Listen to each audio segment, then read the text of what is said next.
हमेशा सच के साथ, केवल कमेंट टुडे टीवी। जय हिंद। थंबनेल देख करके आपने अनुमान लगा दिया होगा कि आज का हमारा विषय क्या है। निश्चित तौर पर जो थंबनेल है वही सच है। ये आपको डराने या धमकाने की बात नहीं है, लेकिन ये सच है कि आपके अगल बगल भी मानव बम हो सकता है। याद करिए, पाकिस्तान के एक मंत्री ने भारत को चेतावनी देते हुए कहा था कि मेरे पास 100 ग्राम के एटम बम हैं। उस समय भारत के चैनलों में उसकी खिल्ली उड़ाई गई थी, उसका मजाक उड़ाया गया था। लेकिन सच है, आज वो बात बिल्कुल सच हो गई जब भारत में केंद्रीय सरकार ने सफाई अभियान शुरू किया। बहुत बड़े पैमाने पर रोहड़िया, बांग्लादेशी और पाकिस्तानी घुसपैठ करके भारत में बैठे हुए थे। सबसे खास बात यह है कि यह घुसपैठ कोई आज की नहीं है, बल्कि 47 में जब इस देश का धर्म के आधार पर विभाजन हुआ तो कुछ तो पाकिस्तान चले गए, लेकिन बहुत सारे लोग यही रह गए थे, क्योंकि उनका मकसद पूरा नहीं हुआ था। उनका मकसद था पूरे भारत पर कब्जा, और यही लिए धीरे धीरे उन्होंने अपने पैर पसारने शुरू किए। कांग्रेस उनके सामने घुटने टेक चुकी थी। कांग्रेस को यह आश्वासन दिया गया था कि तुम आंख पर पट्टी बांध लो और हम सिर्फ तुम्हें वोट देते रहेंगे और तुम्हारी सरकार बनती रहेगी। सरकार बनाने के एवज में, सत्ता सुख पाने के एवज में कांग्रेस अंधी हो गई और धीरे धीरे घुसपैठ प्रारंभ हो गई। आज आलम यह है कि बहुत बड़ी संख्या में रोहड़िया और बांग्लादेशी ही नहीं, बल्कि पाकिस्तान के लोग भी भारत में आ गए हैं। वो बाकायदा वीजा पासपोर्ट लेकर के भी आ रहे हैं। जानते हैं क्यों? क्योंकि बहुत बड़ी संख्या में भारत के मुसलमानों ने अपनी बेटियों की शादी पाकिस्तान में कर दी।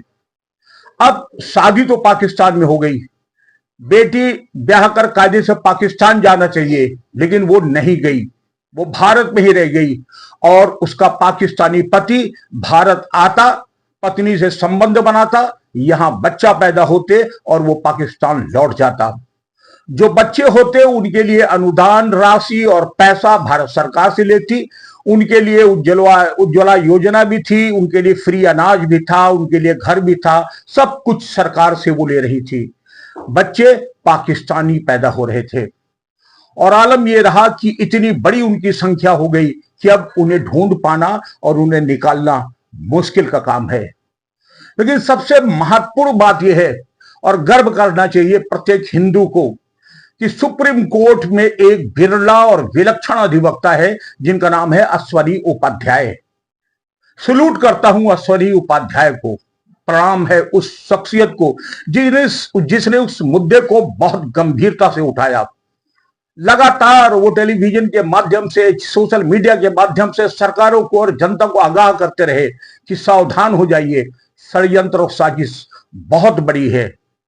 सुनना चाहते हैं कि अश्वनी उपाध्याय ने क्या कहा? सुनिए अश्वनी उपाध्याय का यह बयान।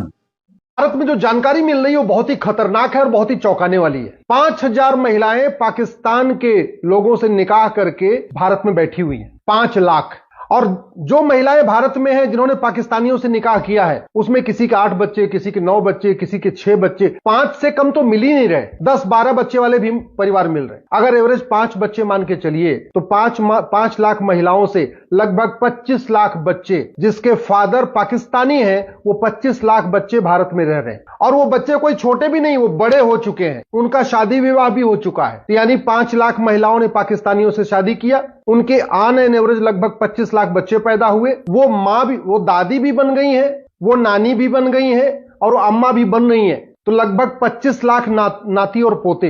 ये बहुत ही बड़ी खतरे की घंटी है। सवाल ये है, ऐसी घटनाएं अरब, दुबई, कुवैत, बहरीन में क्यों नहीं होती हैं? कभी आपने सुना कि अरब, दुबई, कुवैत, बहरीन की कोई महिला भारत में आके किसी से शादी की हो, निकाह की हो और वहां की नागरिकता उसने ले रखी हो? कभी आपने सुना कि अमेरिका या सिंगापुर या जापान या चीन के किसी महिला ने भारत में आके शादी किया हो और वहां की नागरिकता ले रखी हो? नहीं सुना होगा। लेकिन भारत में ऐसा हुआ है। 5 लाख महिलाएं, उनके 25 लाख बच्चे, उनके लगभग 25 लाख नाती पोते। ये सिचुएशन आज की है। आखिर भारत में इतनी अराजकता का मूल कारण क्या है? मूल कारण यह है कि हम भगवान श्री राम की पूजा तो करते हैं, लेकिन राम नीति लागू नहीं करते। भगवान श्री राम ने कहा था भय बिन होय न प्रीत। हम भगवान कृष्ण की पूजा करते हैं, लेकिन कृष्ण नीति लागू नहीं करते। भगवान कृष्ण ने कहा था सठे साध्यम समाचरे। हमारे पूर्वज खुद ही कहते थे लोहा लोहे को काटता है, लेकिन हमने लोहा लोहे को काटता है इस सिद्धांत के अनुसार नियम कानून नहीं बनाया। नतीजा यह हुआ कि 5 लाख महिलाओं ने पाकिस्तानियों से शादी करके लगभग 25 लाख बच्चे पैदा कर दिए और उनके लगभग 25 लाख नाती पोते भी हो चुके।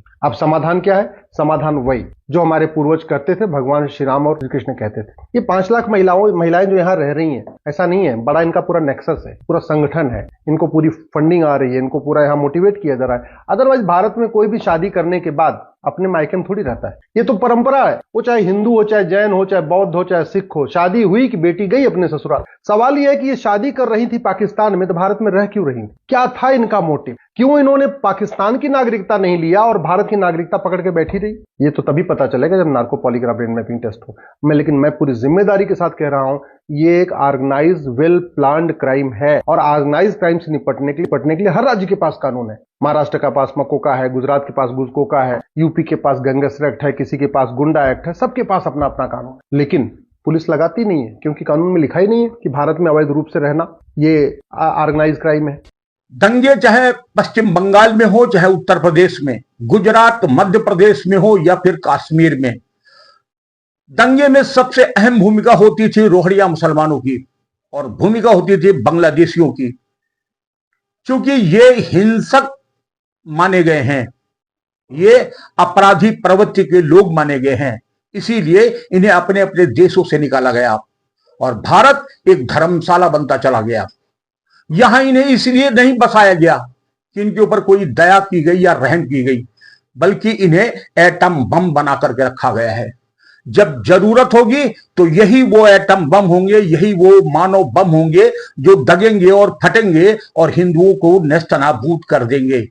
यही कारण है कि भारत से लगाकर पाकिस्तान तक के मौलाना जो जहर उगल रहे हैं, जो बार बार ये कह रहे हैं कि सर कलम कर लिया जाएगा, आग लगा दी जाएगी, जान दे दी जाएगी, वो धमकी अपने दम पर नहीं दे रहे हैं, बल्कि वो धमकी दे रहे हैं इन्हीं रोहड़िया, बांग्लादेशी और इन्हीं पाकिस्तानियों के दम पर।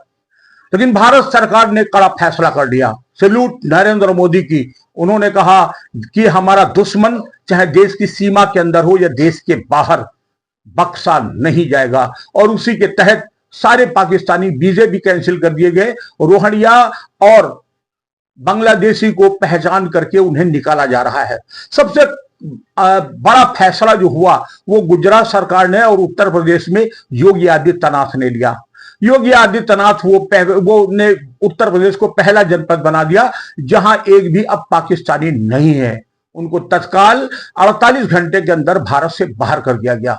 रोहड़िया और बांग्लादेशियों की भी एक एक घरों में जाकर के छानबीन की जा रही है और उन्हें यहां से निकाला जा रहा है। अगर उन्हें न निकाला गया तो परिणाम भयावह होगा। लेकिन दुर्भाग्य की बात यह है कि जब पाकिस्तानियों की निकालने की नौबत आई तो सबसे ज्यादा हो हल्ला मचना शुरू हुआ कश्मीर में। क्योंकि कश्मीर में तो ऐसे ऐसे पाकिस्तानी पकड़ में आ गए जो 30, 35, 40 सालों से वहां रह रहे थे। उनका वोटर ID कार्ड भी था, पैन कार्ड भी था, आधार कार्ड भी था और बाकायदा वो नौकरी भी कर रहे थे। और जब उनको कान पकड़कर बाहर निकाला गया, सामने छलक पड़ा दर्द वहां के नेताओं का। अब्दुल्ला साहब कहने लगे ये तो गलत हो रहा है, ये बेचारे अब कहां जाएंगे, मानवीय आधार पर इनको यही रहने दिया जाए। ये शब्द हैं अब्दुल्ला साहब के। ये वो अब्दुल्ला है जो बार बार भारत पर ये दबाव डाल रहे थे कि पाकिस्तान से बात करो, और नहीं तो पाकिस्तान ने चूड़ी नहीं पहनी है, उसके पास भी एटम बम है, वो हम पर ही आकर गिरेगा। पाकिस्तान के नेताओं का दर्द छलकना वाजिब था, क्योंकि यही वो पालतू एटम बम थे जिनके माध्यम से पाकिस्तान में कोहराम मचाया जा रहा था। और अभी पुलवामा में जो कुछ भी हुआ उसमें भी यही सारे गद्दार शामिल थे। लेकिन इस बार संकल्प तगड़ा है, क्योंकि ये संकल्प लिया है नरेंद्र मोदी ने, बचेगा कोई नहीं। आप भी सतर्क हो जाइए। अगर आपके पास आसपास आपके पड़ोस में या आपकी जानकारी में कोई भी संदिग्ध व्यक्ति रह रहा है तो तत्काल आप भारत के नागरिक होने का कर्तव्य का निर्वाह करिए और तत्काल समीप के थाने और पुलिस स्टेशन में जाकर उसकी सूचना दें, क्योंकि एक एक देशद्रोही को इस देश से जब तक निकाला नहीं जाएगा तब तक यहां शांति संभव नहीं है, अन्यथा ये भारत को तहस नहस कर देंगे। लेकिन जब तक लोगों का विश्वास है, मोदी है, योगी है, मुमकिन है। अगली बार इंतजार करिए फिर नए और धमाकेदार कवरेज के साथ। जय हिंद। हमेशा सच के साथ, केवल कमेंट टुडे टीवी।